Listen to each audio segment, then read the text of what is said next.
গাজা উপত্যকায় আবারও ত্রাণ নিতে চাওয়া নিরীহ মানুষদের ওপর গুলি চালিয়েছে ইসরায়েল সেনারা। এতে অন্তত ২১ ফিলিস্তিনি নিহত হয়েছেন বলে জানিয়েছে রেড ক্রস পরিচালিত একটি অস্থায়ী হাসপাতাল। রোববার এই ভয়াবহ ঘটনা ঘটে বিতরণ কেন্দ্র থেকে প্রায় ১ কিলোমিটার দূরে, যেখানে ইসরায়েলি বাহিনীর নিয়ন্ত্রণ রয়েছে। প্রত্যক্ষদর্শীরা জানান, শত শত মানুষ খাবার সংগ্রহ করতে যাওয়ার সময় আচমকা গুলির মুখে পড়েন। ঘটনাস্থলে গুলি চালানো হয় সরাসরি মানুষের দিকে। রেড ক্রস জানিয়েছে এতে আহত হয়েছেন আরও অন্তত ১৭৫ জন। এর আগেও বিতরণ কেন্দ্রগুলোতে গুলিবর্ষণের অভিযোগ উঠেছিল।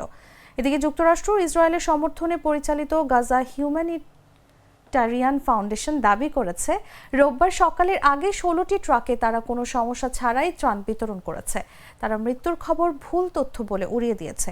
তবে ঘটনার প্রত্যক্ষদর্শীরা বলছেন, সেনাবাহিনীর অবস্থান থেকে মাত্র ৩০০ মিটার দূরে থাকতেই শুরু হয় গুলিবর্ষণ। নিহতদের মধ্যে নারী, পুরুষ ও শিশুও রয়েছেন।